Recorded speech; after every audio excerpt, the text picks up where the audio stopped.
Kabilang sa pangunahing klase ng congenital birth defect o sakit na nakukuha ng bata mula nang siya'y nasa sinapupunan ay ang Hirschsprung disease. Kadalasang sintomas ito ang kawalan ng kakayahan ng sanggol na dumumi 24 oras mula nang siya'y isilang. Yan ang sakit na dinanas ngayon ni Michelle.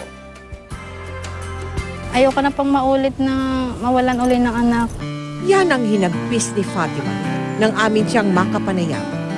Minsan na raw kasi siyang nawala ng anak. Kaya gayon na lang ang pag-aalaga niya ngayon sa anak na si Michelle.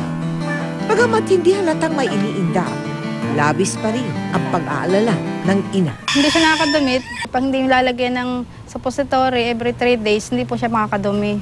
Hindi raw magawang ipatingin ni Fatima ang kanyang anak dahil hindi sapat ang kinikita ng asawa bilang caretaker ng lugar na kanilang tinutuluyan. Kada araw po kumikita ako ng 250. Si nanay naman, bagamat may problema sa kanyang mga mata, todo pa rin ang pag-aalaga sa pamilya. Kaya minabuti naming patignan si Michelle sa doktor. Si Michelle ay may taglay na Hirschsprung disease, isang kondisyon na nagpapahirap sa kanyang pagdumi. Ang depekto nito yung malapit doon sa kanyang puwet o anus ay kulang o absent o walang nerve. Maaari raw magkaroon ng mga komplikasyon kung hindi ito maaagapan.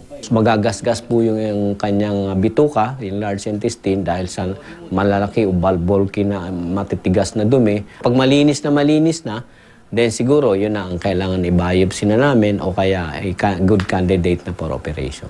Kaya po hanggang maaga pa, gusto ko maisalba yung buhay ng anak ko ngayon. Mapagamot ko na po kaagad siya. Sa tulong po ninyo. Nakatakda namang ipatingin sa doktor ang mga mata ni Fatima.